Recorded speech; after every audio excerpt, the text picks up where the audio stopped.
Captain sir இறந்து தமிழ்நாடுல உலகம் பூராமே ரொம்ப துயரமான ஒரு செய்தி. இதை நான் கேட்டு ரொம்ப அதிர்ச்சி இருந்தேன். எனக்கு ஒரு பொன்னான வாய்ப்பு. அவருடைய கடைசி படம் டைரக்ஷன்ல நான் நடிச்சது சகாப்தன்ங்கிற படம். அவருடைய சன்னு தான் எனக்கு மாப்பிள்ளையா வந்திருந்தாரு படத்துல. அந்த அனுபவம் 20 டேஸ் நான் அவர் கூட இருந்தது மறக்க முடியாத ஒரு நிகழ்வு. அவர் ஷூட்டிங் ஸ்பாட்ல கரெக்டான இந்த டைம், கரெக்டான ஈவினிங் ஆனால் முடிகிற டைம் எல்லாமே ரொம்ப பஞ்சுவலா பண்றாரு. அவரால் தமிழ்நாடு மக்கள் எல்லாம் பசி பட்டி இல்லாம நிறைய பேருக்கு அவர் உணவளிச்சிருக்காரு. அவருடைய காலேஜ் ஆண்டாள் அழகர் காலேஜ்ல 2000 பேருக்கு தினமும் சாப்பாடு, உடை, படிப்பு எல்லாமே பண்ணி கொடுத்திருக்காரு.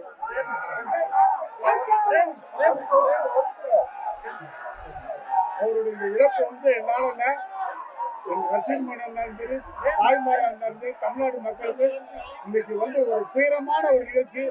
அவருடைய குடும்பத்தாருக்கும் அவருடைய சன்னு 2 பேர்த்துக்கும் என்னுடைய ஆழ்ந்த அனுதாபத்தை நான் தெரிவிக்கிறேன். எல்லாமல்ல இறைவன் அவரை நல்லபடியா அவர் ஆத்மா சாந்தியடைய எல்லாமல்ல நன்றி நன்றி. இந்த சோகமான சூழ்நிலையில நாங்கள் அனைவரும் கூட கோயம்பேட்டில் தேமுதிகவுடைய கட்சி அலுவலகத்துல அதனுடைய நிறுவன தலைவர், தமிழக சட்டமன்றத்தினுடைய முன்னாள் எதிர்கட்சி தலைவர், மக்களுடைய மனதை எல்லாம் வென்ற கேப்டன் விஜயகாந்த் அவர்கள் இன்று நம்மோடு இல்லை. அலுவலகத்திலே அஞ்சலி செலுத்துவதற்காக இங்கே வந்திருக்கின்றோம். ஒரு மிகப்பெரிய மனிதன், எந்த துறையில் இருந்தாரோ அனைத்து துறையிலும் கூட முத்திரையை பதித்துவிட்டு நம்மை விட்டு பிரிந்து சென்றிருக்கின்றார். சினிமா துறையில யாரெல்லாம் சாதிக்க முடியாது என்று சொன்னார்களோ, மாநிலம் இருப்பவர்களுக்கு இடமில்லை என்று சொன்னார்களோ, எல்லாம் உடைத்து காட்டி சினிமா துறையிலே முத்திரை பதித்து தென்னிந்தியா சினிமாவிலே முக்கிய புள்ளியாக இருந்து அதன் பிறகு தயாரிப்பாளர் சங்கம், நடிகர் சங்கம், ஒரு தயாரிப்பாளராக எல்லா துறையிலும் கூட கோலோச்சி அதன் பிறகு அரசியலுக்கு இரும் பெரும் துருவங்கள் இருந்த பொழுது மூன்றாவது ஒரு மனிதனுக்கு இடம் இருக்கிறது என்பதை நமக்கு காட்டி ஏழைகளுடைய குரலாக இருந்த கேப்டன் விஜயகாந்த் அவர்கள் நம்மோடு இல்லை. பாரதிய ஜனதா கட்சி சார்பாக எங்களுடைய ஆழ்ந்த இரங்கல்களை இந்த நேரத்தில் தெரிவித்துக் கொள்கின்றோம். நம்முடைய பாரத பிரதமர் நரேந்திர மோடி அவர்கள் தன்னுடைய இரங்கல் செய்தியை இன்று காலை முகநூல் மூலமாக பதிவு செய்திருக்கின்றார்கள்.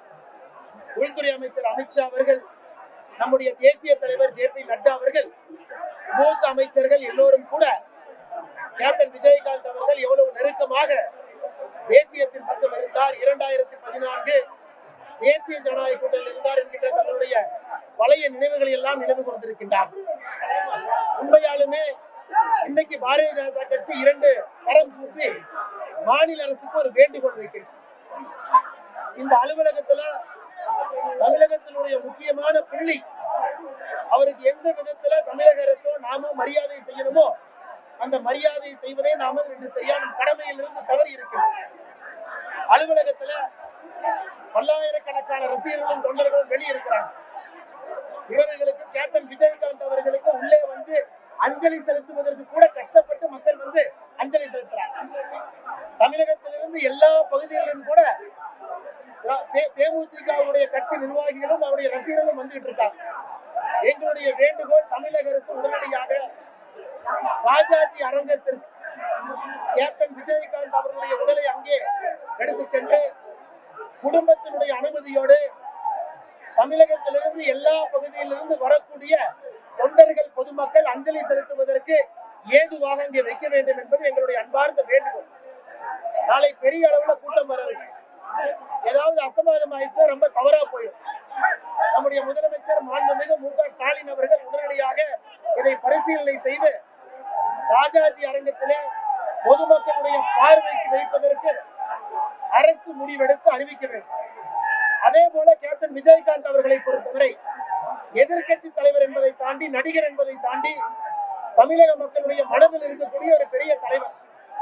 அவருக்கு அரசு மரியாதையோடு ஒரு மணிமண்டபம் கட்டப்பட்டு அரசு கொடுக்கக்கூடிய இடத்துல காலம் காலத்திற்கும் கூட எல்லோரும் பார்ப்பதற்கு ஏதுவாக அரசு வேகமாக ஒரு இடத்தை ஒதுக்கீடு செய்து அதிலே மணிமண்டபம் கட்டுவதற்கு முன்வர வேண்டும் என்பதும் கூட பாரதிய ஜனதா கட்சியுடைய கோரிக்கை.